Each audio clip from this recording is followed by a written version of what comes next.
A day in my life as a civil engineer. Hi guys! So for today, since day off natin, let's take a break, relax, and have fun! So yun nga, andito po kami sa Hermosa Juanita Cafe, Kamiling Tarlac. Actually, this cafe or restaurant is owned by my former college student in Tarlac State University. Honestly, nakikita ko lang sa Facebook and now I'm here! So ayun nga, pagpasok ko, na-amaze ako agad sa interior and architectural concept of the cafe. Nature friendly! So ngayon naman, masubukan po natin yung mga specialties nila. So we ordered their seafoods, their fraps, chickens, and etc. Then after nga po namin kumain, naglibot-libot na po kami sa surrounding areas. So at that moment, napipil ko na talaga yung nature or beauty of nature.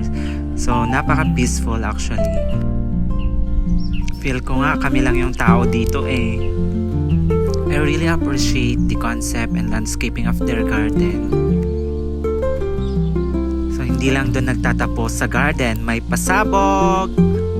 Oh, may pa-swimming pool.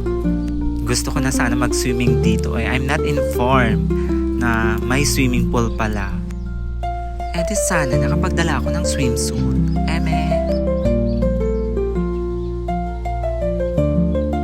So ayan, umawar-awara muna tayo. Ngayon habang naglalakad, may nakita po kaming pickleball court. The trending sport. Try na. So at dahil napagod, parang gusto ko na tuloy mag-swimming. Since it's my first time here, sulitin ang selfie and relaxation. So that's it. Thank you for watching. Bye!